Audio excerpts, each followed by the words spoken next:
And a very good evening, everybody. Busy night. Here we go. Trenton Tigers looking to get back to state for the second year in a row, but standing in their way again. Kenmare Bullbells, the Honkers. Let's see who's going to West Fargo next weekend. Here we go. It is Miss Cryle with a bullet that the Honkers cannot return. Tigers serving again.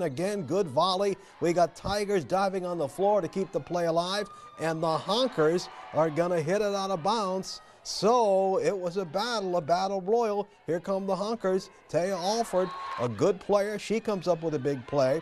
Then Presley Zinklinger is going to serve one that the Tigers can't quite return.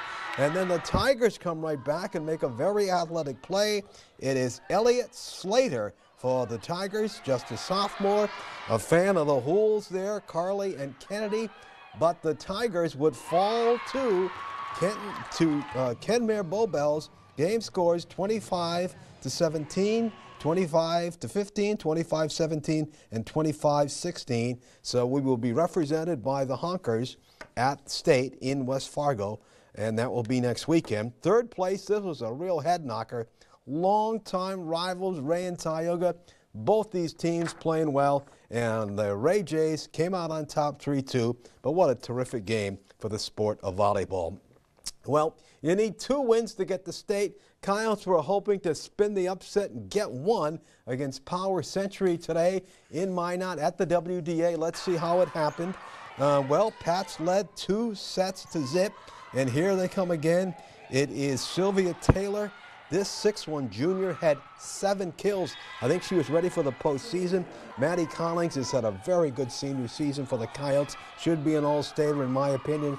She's going to rip one right there. Boom. Coyotes will miss her next year. Century balanced on offense. Alexis Heinley is going to send a rocket over the net, and they would go on to beat the Coyotes.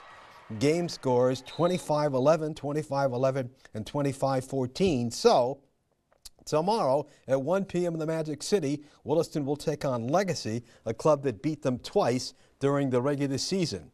Bismarck gets Jamestown 3-1, and Minot against Minot North in the battle for bragging rights in the Magic City, and it goes to Minot. I was pulling for Minot North. That would have been nice to see them come up with a big win against Big Sister. All right, the Coyotes have a couple of standout swimmers who have competed on the international level the last 2 springs as members of the Williston Sea Lions, and that should really be helpful this weekend in West Fargo at the state meet. How do you think competing on the international level has helped you back in North Dakota? Just the experiences and the racing mentality, it's definitely helped a lot mentally, just getting into it and knowing that I can do it. How competing on the international level has helped you back here in the Peace Garden State, because you've done that a couple times now. Yeah, it definitely, it helps bring the anxiety and all that kind of stuff together. You definitely get a better mental picture of it all, and you're able to handle a much not smaller situation, but like it's a different level, so it's, you know, it puts it in a smaller picture frame for you, so you're able to handle the pressure better. And big situations don't bother you? Not as much as they did when I first went to nationals. That was a big thing for me, and now looking back at like state WDA now, I'm like, I'm ready for this because I've done something bigger. Boy, oh boy, did she answer that question right. 2 very good swimmers, and they do a great job representing us, whether it's in state or international. Bismarck native Dave St. Peter has stepped down as president of the Minnesota Twins after 22 seasons in that post. Remember, the club is up for sale. He said he wished the Twins more games, 1 more games in the postseason under his reign. I think we all say no kidding to that. It's a great success story. Graduated from UND, started out as an intern. His first job was managing the pro shop, worked his way up to become the president.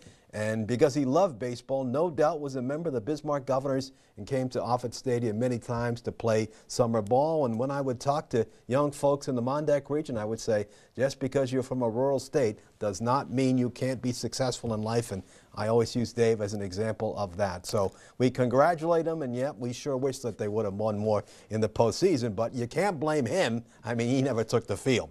All right. We got college basketball, a look at the Lady Tetons and the Teton men. Teton Booster Club Classic, that's always fun. It's going to get underway at 6 p.m. Rocky Mountain JV against Bill Triplett's club. And, of course, they made it to the title game last year, did those Lady Tetons, and could not quite sign to beat them in a wild game. So they want to get there again and win it all. All right, 5 p.m. they will take on North Idaho. They're always pretty good. For the men, Alex's club, good club so far.